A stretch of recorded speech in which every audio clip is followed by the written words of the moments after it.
My dear friends, कैसे हैं आप सब। तो वेलकम टू कोड एंड एप्टिव विद सोमी, जिसमें आज डे 1 है। और मैं बिना कोई बेकार बात किए या थोड़ा भी टाइम वेस्ट किए आपको बिल्कुल मुद्दे पे ले आती हूँ कि पहले हम कोडिंग करेंगे, फिर हम एप्टी करेंगे। तो हमारा पहला कोड का आज टॉपिक है जो कि रैंडम होगा, लेकिन आप मेरे साथ के साथ कोड करते जाएंगे। तो हमारा आज फर्स्ट कोड का जो टॉपिक है वो है लेवल ऑर्डर ट्रैवर्सल, जो कि एक ट्री का ट्रैवर्सल टेक्निक है। जिस तरह से हम ग्राफ को ट्रैवर्स करते हैं, वैसे ही ट्री को भी ट्रैवर्स करने का बहुत सारा टेक्निक होता है, जिसमें से आता है level order, pre order, post order और इन ऑर्डर। तो लेवल ऑर्डर ट्रैवर्सल पढ़ने से पहले इसमें जो कॉन्सेप्ट लगता है ना, वो BFS का लगता है। तो मैं आपको थोड़ा सा बता दूं कि हम जिस तरह से ये एक ट्री ट्रैवर्सल टेक्निक है ना, वैसे ही हम जब ग्राफ्स आप जानते होंगे DSA में, तो ग्राफ का भी ट्रैवर्सल टेक्निक होता है। और उसका जो ट्रैवर्सल टेक्निक होता है वो आपका दो होता है, एक BFS और एक DFS।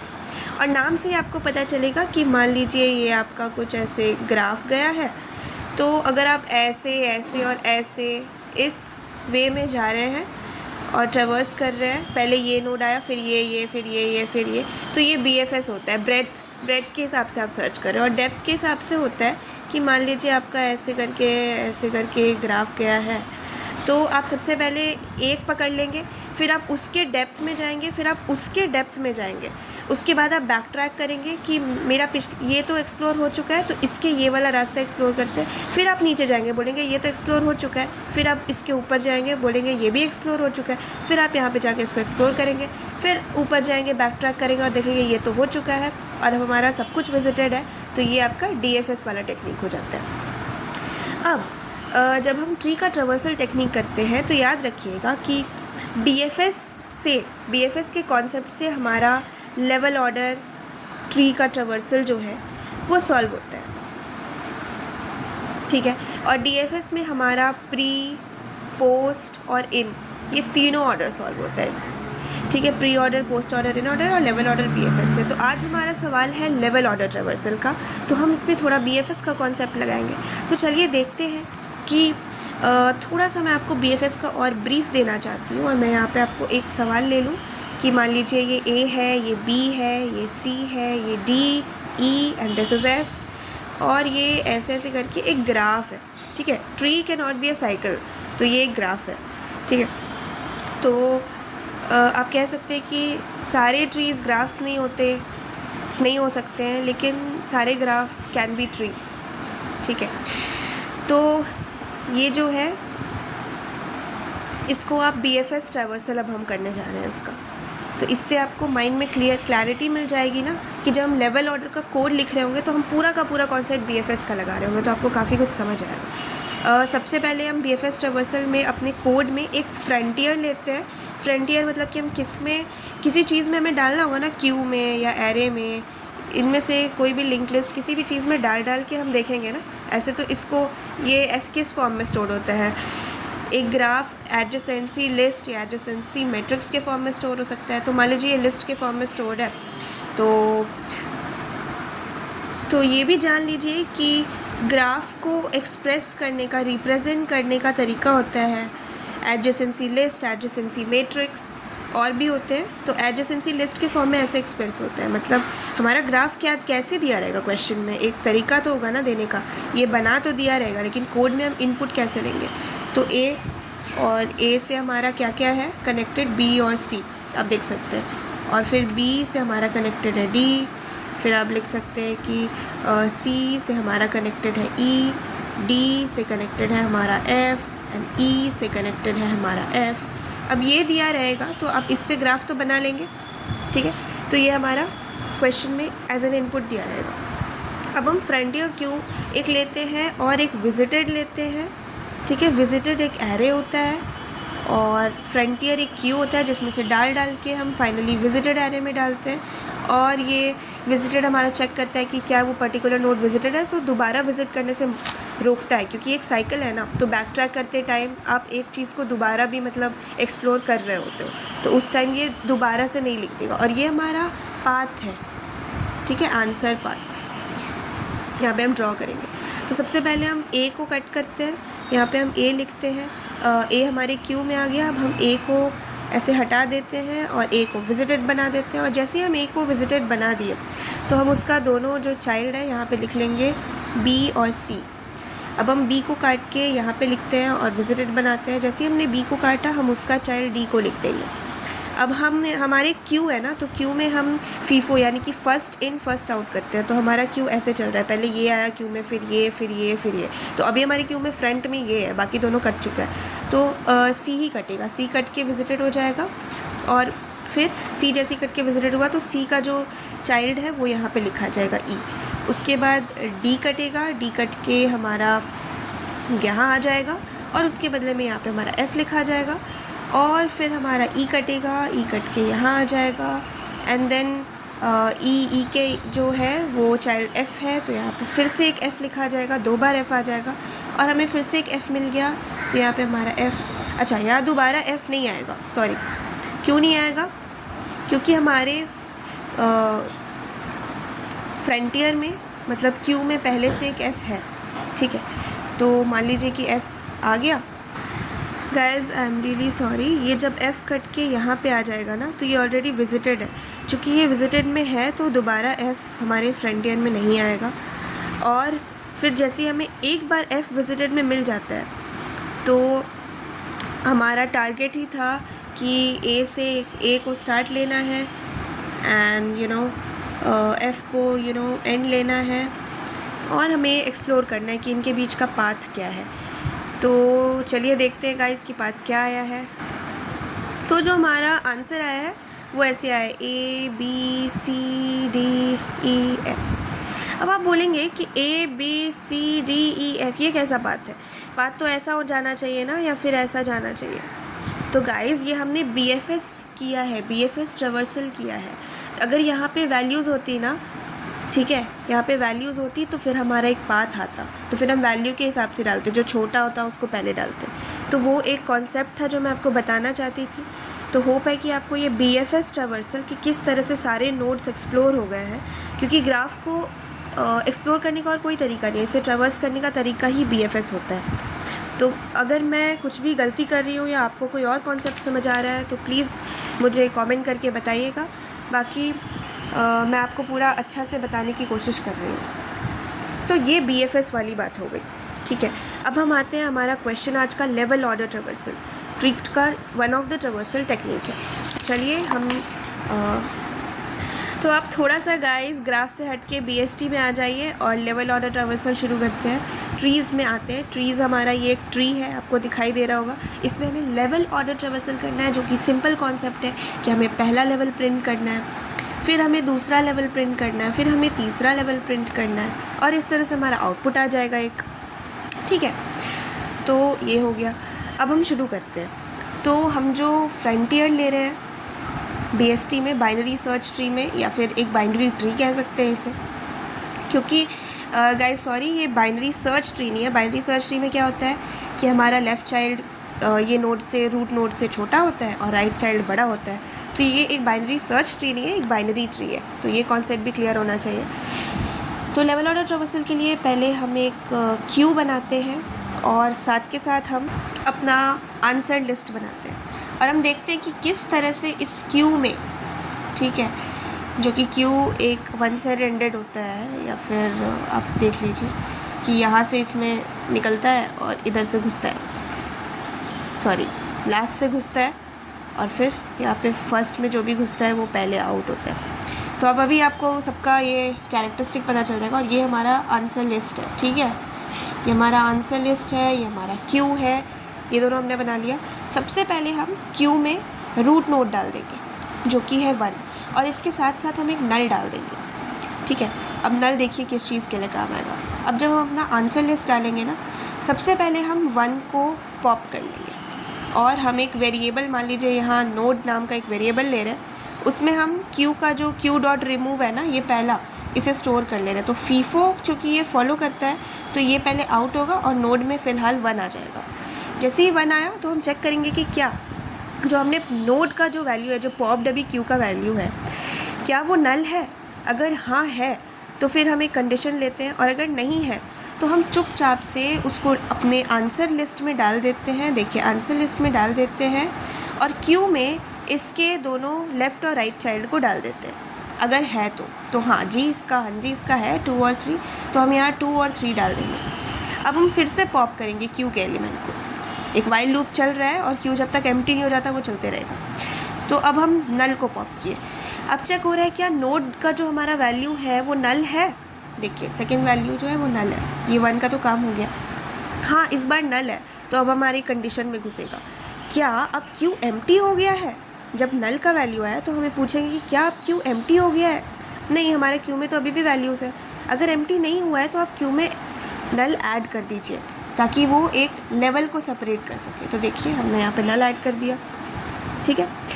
अब हम आते हैं यहाँ पे फिर से कट करेंगे। हम 2 को कट करते हैं, नोड का वैल्यू 2 आ गया।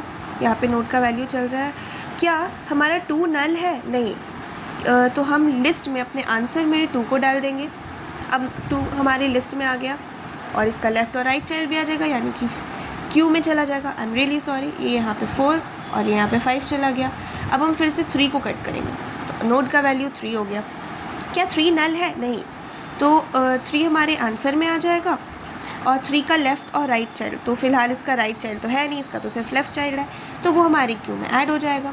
अब हम फिर से क्यू को पॉप करेंगे और इसका रिमूव जो आएगा ये पहला वाला होके नल आ जाएगा। क्या हमारा नोड का वैल्यू नल है? जी हाँ जी है।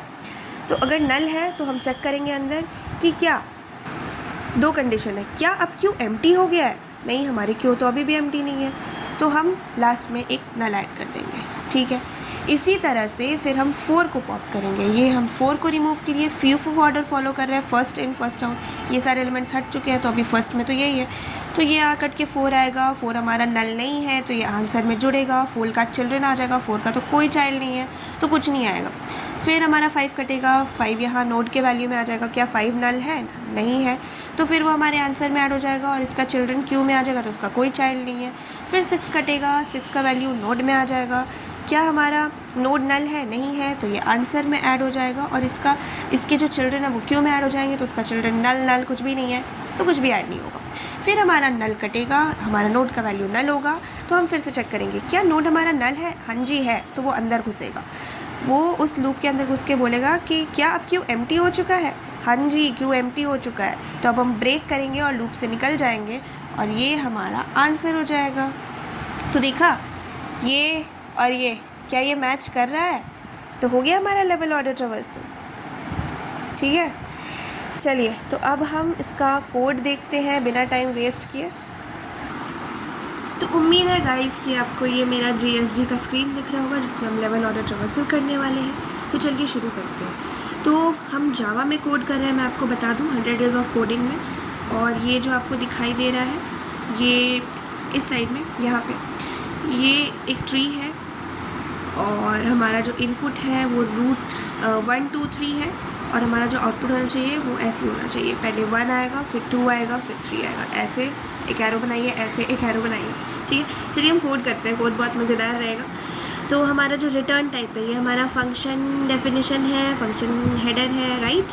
और ये जो कह रहा है ये बता रहा है कि रिटर्न टाइप तुम्हारा एरे लिस्ट के अंदर इंटीजर होना चाहिए। यही तो है ना कि एक एरे लिस्ट है, यहाँ पे आपको दिख रहा होगा, और इस एरे लिस्ट के अंदर 2 और एरे लिस्ट है। तो ये लिस्ट ऑफ लिस्ट है, that is why it is represented as this. और ये लिस्ट ऑफ लिस्ट ना लेके array list of array list इसलिए लिया क्योंकि जावा में आप जानते हैं कि एरे लिस्ट डायनेमिक लेता है और लिस्ट का हमें वैल्यू या फिर एरे का वैल्यू पहले से फिक्स करना होता है, ठीक है। तो एरे का वैल्यू पहले से फिक्स करना होता है, इसलिए हम एरे लिस्ट लेते हैं। तो चलिए देखते हैं, कोड करते हैं। सबसे पहले हम अपना आंसर स्टोर करने के लिए कुछ ले लेते हैं, एरे लिस्ट या अरे लिस्ट, जो कि इंटीजर टाइप का होने वाला है, ठीक है, जिसका नाम हम LL देते थे, is equal to new and then same array list of array list and then it will be an integer there, ठीक है। और ये बंद हो गया। अच्छा, यहाँ पे आप देखते हैं कि जब आप ये लिखते हैं, ये चीज़ ऑब्जेक्ट बनाते हैं किसी भी क्लास का, एरे लिस्ट क्लास का हम ऑब्जेक्ट बना रहे हैं LL नाम से, तो आप यहाँ पे वैल्यू नहीं लिखते हैं। ये नया एक फॉर्मेट आया है कि आप जब बनाते हैं तो आप इसमें नहीं वैल्यूज़ लिखते हैं, आपको दिख नहीं रहा है। अच्छा, यहाँ पे आप वैल्यू नहीं देते, मतलब इंटीजर लिखना ज़रूरी नहीं होता है, लेकिन इसमें इंपॉर्टेंट है क्योंकि एरर दे देगा। तो कहीं होता है कहीं नहीं होता है, कोई प्रॉब्लम नहीं है। तो चलिए हम देखते हैं कि ये हमने लिख लिया। अब हम एक क्यू ले लें, क्योंकि याद है आपको दो चीज़ हमने लेवल ऑर्डर ट्रावर्सल के लिए लिया है। तो क्यू नोड, जिसको क्यू ले लेते हैं, equal to new linked list, और ये हम ऐसे करके ब्रैकेट बंद कर देंगे गाइस। यहाँ हम क्यू में ऐड कर देंगे रूट को, क्योंकि पहले कुछ तो भाई क्यू में आना चाहिए ना, क्यू का नॉट एम्प्टी वाला लूप स्टार्ट करने के लिए। और साथ के साथ हम क्यू डॉट ऐड नल भी कर देंगे। और ये करने के बाद नीचे जाते हैं और हम लिखते हैं कि जब तक वाइल हमारा Q dot not equal to Q dot is empty, जब तक हमारा क्यू एम्प्टी नहीं है गाइस बोलने का आदत हो गया मेरा, जब तक हमारा क्यू एम्प्टी नहीं है दोस्तों, तो हम क्या करेंगे, तो हम चेक करेंगे ना। तो सबसे पहले तो ये हमने array list of array list किया था स्टोर करने के लिए। अब आप ये देख सकते हैं कि इस पर्टिकुलर लिस्ट के लिए भी हमें एक लेना होगा ना वेरिएबल, ये छोटा वाला अंदर वाला लिस्ट के लिए। तो हमने ये पूरा array list of array list का एक ऊपर लिया, तो ये हम अंदर में लेंगे। चलिए अंदर में लेते हैं, और ये वाइल लूप के अंदर हम एक नया बनाते हैं जिसमें हम लिखेंगे एरे लिस्ट इंटीजर टाइप का होगा, इसका L नाम होगा इक्वल टू न्यू, मेरा कीबोर्ड नाम, अरे and then there is a list, great, caps lock उल्टा होगा, अरे लिस्ट। और यहाँ पे हम लिखेंगे कुछ नहीं, नथिंग लिखना है क्या, और हम यहाँ पे लिखेंगे नोड। और अब हमने एक छोटा सा अंदर वाला अरे लिस्ट ले लिया है। नोड वो जो नोड था ना जिसमें सारा वैल्यूज़ आ रहा था क्यू से फीफो होकर, फर्स्ट इन फर्स्ट आउट होकर, ठीक है। आप एक चीज़ गौर कीजिएगा ना कि लास्ट में क्यू में ऐड लास्ट में होता है, लेकिन एंटर फर्स्ट में होता है, रिमूव भी फर्स्ट से होता है। तो हम कोई एक बात बोलते हैं, फीफो का मतलब ये नहीं है कि ऐड लास्ट में होगा, ऐड लास्ट में नहीं होगा, निकलेगा पहले फर्स्ट, यही मतलब है फीफो का। Node not equal to Q dot remove ना, क्योंकि हम क्यू से अब एलिमेंट को रिमूव कर रहे हैं। और हम देखेंगे इफ़ हमारा नोड इक्वल टू नल है, क्या हमारा नोड नल के बराबर है? हाँ जी। तो फिर हम चेक करेंगे if Q dot is empty, ठीक है, चेक किए कि नल तो हो गया, क्या हमारा क्यू एम्प्टी भी है? अच्छा गाइस, एक चीज़ पे गौर कीजिएगा कि मैं क्या कर रही हूँ, ब्रेक कर देंगे हम तब। एक स्टेटमेंट के नीचे, अगर कोई एक कंडीशनल स्टेटमेंट के नीचे हम कुछ लिखते हैं तो हम उसको डायरेक्टली लिख सकते हैं, वो मान लिया जाएगा कि वो उसके अंदर है, ब्रैकेट बिना दिए हुए, ठीक है गाइस।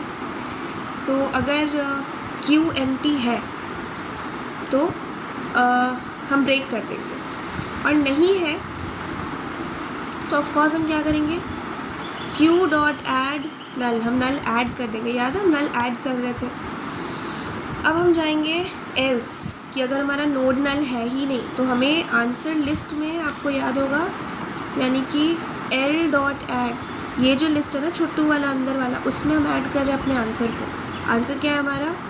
नोड, ठीक है, का data, not the node, because node contains value as well as उसका वो, ठीक है, एड्रेस। तो एल डॉट ऐड नोड का डेटा हम लोग फ़िलहाल ऐड कर रहे हैं।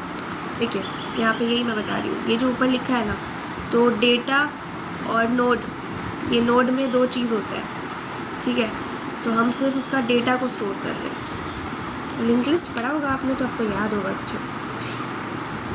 तो l.add node.data, ठीक है। इफ़ राइट और लेफ़्ट चाइल्ड भी तो ऐड करना है गाइस। तो अगर नोड का node.left not equal to null, ठीक है, तो हम q.add, q में ऐड कर देंगे। बगल लिखिए, नीचे लिखिए, ये इस इफ़ के अंदर ही माना जाएगा। ये जो भी लाइन इसके जस्ट बाद आता है, उसके बाद हम कुछ लाइन लेंगे तो वो इस इफ़ के अंदर नहीं माना जाएगा। q.add क्या, नोड का डेटा गाइस, और इफ़, ठीक है। अच्छा चलिए थोड़ा सा शॉर्टकट करते हैं ना, शिफ्ट ऑल्ट डाउन करके हम लिखते हैं कि अगर हमारा रूट 2 3 4 राइट भी नॉट इक्वल टू नल है, मेरा टाइम एक्सीड हो रहा है 20 मिनट से यार, तो क्यू में फिर भी आप नोड का डेटा ऐड कर देंगे। और आप थोड़ा सा बाहर निकल के लिस्ट ऑफ लिस्ट बना रहे हैं ना, तो ll.add l ये भी करते जाइएगा साथ में कि आपका लिस्ट इस बड़े वाले लिस्ट में ऐड हो गया। फिर आपका एक लिस्ट बनेगा, वो इस बड़े वाले लिस्ट में ऐड हो जाएगा। क्यों? क्योंकि आपका जब बहुत सारा लिस्ट बन रहा है ना, तो इसमें ऐड होते जाएगा, सिंपल है। और मुझे लगता है, और अब हम रिटर्न कर देंगे। रिटर्न स्टेटमेंट हम यहाँ लिखेंगे। रिटर्न हम क्या करेंगे, ll को ऑफ कोर्स, ठीक है। चलिए रन करके देखते हैं हो रहा है कि नहीं। एक बार में तो नहीं होता है गाइस, एरर आएगा तो अच्छी बात है। आया एरर, क्या आया कि आप ऐसे नहीं लिख सकते हो। कैसे नहीं लिख सकते हैं? ओह मैं समझ गई, ये लाइन में एरर आया है और ये कह रहा है कि यहाँ पे आप ब्रैकेट भी डालो यार, ये भी तो एक रूल है ना। अब देखते हैं एरर आ रहा है कि बाप रे बहुत सारा आ गया। क्या है ये स्पेलिंग एरर दिख रहा है आप, ये ARRAY होगा। अच्छा ये एरर कह रहा है ना कि जब आप यहाँ लेफ़्ट और राइट चाइल्ड ऐड कर रहे हो ना, तो आप उसको एड्रेस और उसके नाम दोनों के साथ दो। सिर्फ उसका नाम यानी कि डेटा मत डालो। आप ये लिखो, node.left ऐड हो जाएगा 1 2 3 4 और node.right ऐड हो जाएगा। चलिए फिर से ऐड रन करके देखते हैं क्या होता है। अरे ये तो रन कर गया। चलिए अब हम ये वाला रन क्लिक करके देखते हैं। यहाँ पे जो है सबमिट कर देते हैं। +4 आता है एक बार में रन ऑन से। देखते हैं कितने टेस्ट केसेस हमारे कंपाइल होते हैं गाइस। थोड़ा सा टाइम लगेगा। चलिए सब कुछ हो गया। तो आप देख सकते हैं ये कोड कितना इजी था, ये मीनिंग कितना इजी था, और होप कि आपको बहुत मज़ा आया होगा। चलिए डे 1 के एप्टी की तरफ बढ़ते हैं। अगले प्लेलिस्ट एप्टी का मैं शायद अलग से बना दूँगी, इसमें ऐड कर दूँगी, आप देख लीजिएगा। Bye bye.